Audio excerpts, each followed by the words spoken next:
Bonjour tout le monde, maintenant on va s'attaquer au scénario 2 du dépannage d'une implantation de VLAN, Packet Tracer 6.2.3.8.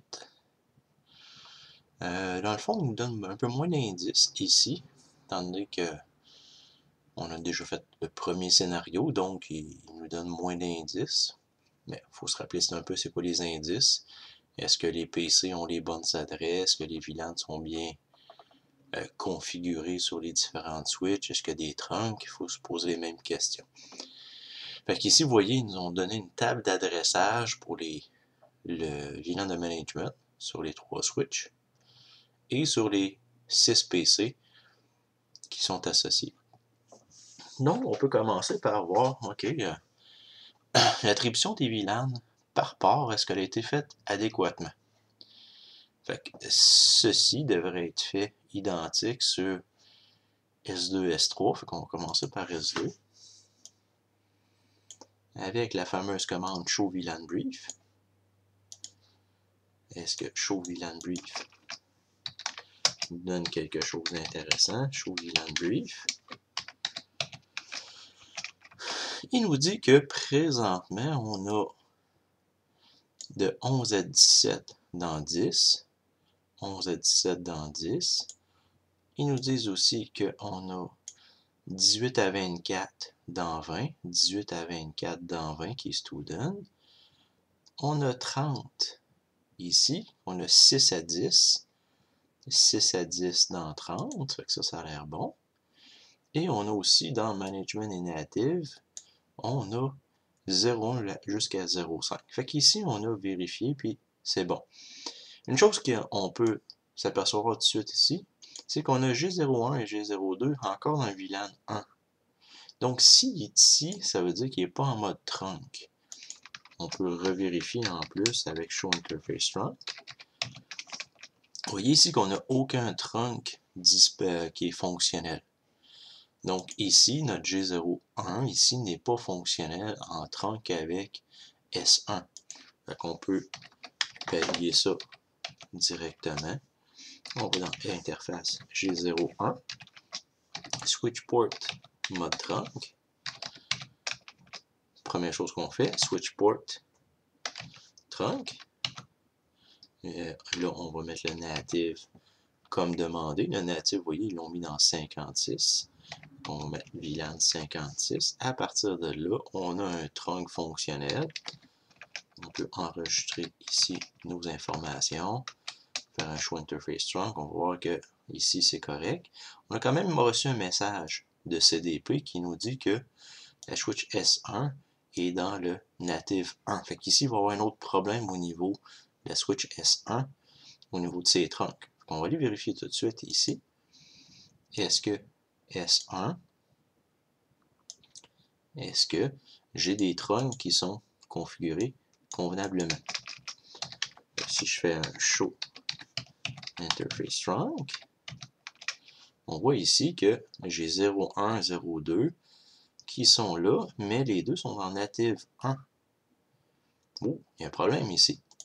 Fait que je peux pallier à ça en disant que je vais faire interface range, j'ai 0/1-2, puis je vais mettre ça en mode switch port trunk, native VLAN, égal à 56, comme demandé ici, 56 management native, clac. On sort de là, on peut enregistrer notre modification, on regarde, show interface trunk, tout est beau. VLAN and spanning tree, oh, il n'y a pas grand chose ici. Si on accélère pour compléter ici les spanning trees, on voit qu'il n'y a pas grand chose de plus. Pourquoi? Ah, on va commencer par faire un show VLAN brief pour voir qu'est-ce qui est configuré. Présentement, il n'y a aucun VLAN de configuré. Tous les VLAN ici ne sont pas là. C'est pour ça qu'ici, oui, tout peut passer, mais comme il n'y a rien de configuré, il n'y a pas de spanning tree qui ont été faits pour aucun VLAN, donc à partir de là, il n'y a rien qui va être fonctionnel. Donc, je retourne en mode de configuration et il faut que je crée les VLAN 10 avec le bon nom. Fait que je vais aller voir ici VLAN 10, Faculty and Staff. Je fais des copies-coller pour être sûr d'avoir la bonne orthographe. VLAN 20. Name. VLAN 20. Name, c'est student pour le 10, pour le 20 plutôt. Paste. VLAN 30. Avec un nom équivalent à guest default. Guest default. Paste. Et le VLAN 56, je vais le faire pour être sûr. OK. VLAN 56, name, management and native. CTRL-C. Paste. On sort de là, on peut enregistrer notre config, on sait que c'est bon. Show VLAN brief. Ah, on voit 10, 20, 30, 56 apparaître ici. OK. Comme toutes les interfaces sont en trunk, je n'ai pas besoin de mettre aucune des interfaces ici. Je peux les laisser là en attendant. Mais c'est sûr que le best practice, la meilleure chose qui serait, c'est de les mettre dans un VLAN black hole qu'on appelle, ou est-ce que, et en les mettant, en les fermant, fait que là, ça réglerait le problème. On va retourner voir nos interfaces trunk, voir est-ce que j'ai réglé qu'il y a des problèmes. Ah, vous voyez que le spanning tree, c'est fait pour tous les VLAN. Donc, on devrait avoir une fonctionnalité, au niveau de la fonctionnalité, on devrait avoir les paquets avec les VLAN 10, 20, 30 qui vont être possiblement passés ici.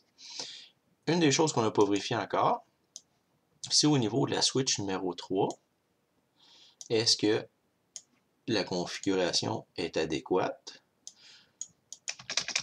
On fait Enable. On va commencer par le trunk, on va voir est-ce que le trunk est bien fonctionnel. Oui, native VLAN 56 comme demandé. Tous les ports sont alloués. Il y a un spanning tree qui a été fait pour toutes les ports. OK, ça c'est bon. On va faire un show VLAN brief. Show VLAN brief. Oh, il n'y a personne dans 10, 20, 30. Fait que donc ici, il n'y a pas de port associé comme demandé dans l'attribution des VLAN et des ports ici. Fait qu'on va pallier à ça. On va faire configure terminal. On va faire interface range. On va y aller avec les ranges, ça va aller plus vite. De 1 jusqu'à 5, comme demandé ici. On va faire switch port mode accès. On ne sait pas s'il avait déjà été fait, mais on ne prendra pas de chance. Switch port access VLAN. Ici, c'est le VLAN 56. Donc 56. Ensuite, après, on a juste à faire des flèches par en haut. On change ça pour 6 à 10.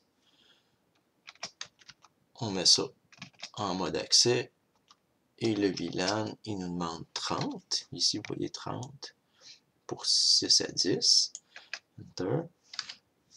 Flèche par en haut. Interface 11 à 17. Switch port mode access. 11 à 17, c'est sur le VLAN 10.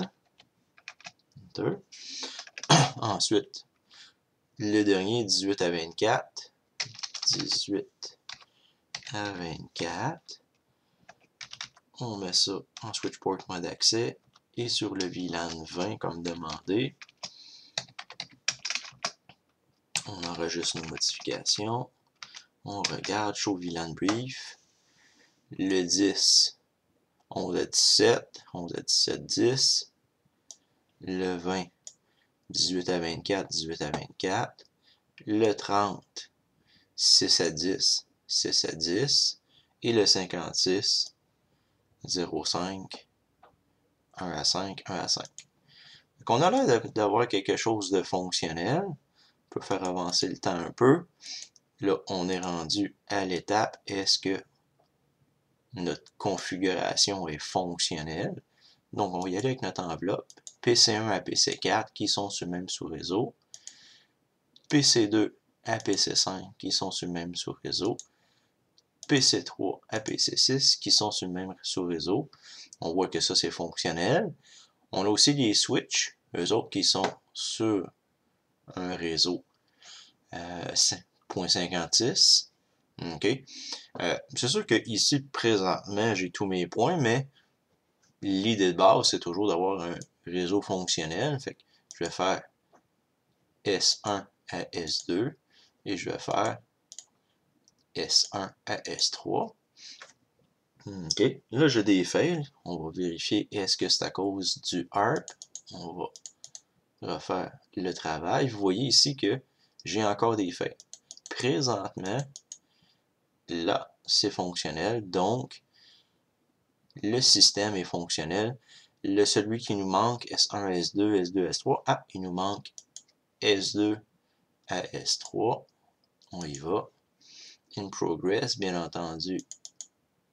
Il y a le ARP qui fonctionne tranquillement. Ah, vous voyez ici, ça fonctionne. Fait que présentement, j'ai tous mes sous-réseaux fonctionnels. J'ai testé le sous-réseau qui incluait les 3 switches, donc le réseau management. J'ai testé .10 avec .10. J'ai testé .20 avec .20 et .30 et .30. Donc ici, j'ai un réseau fonctionnel au niveau des adresses IP. Fait que ça complète le packet tracer du scénario 2 de dépannage.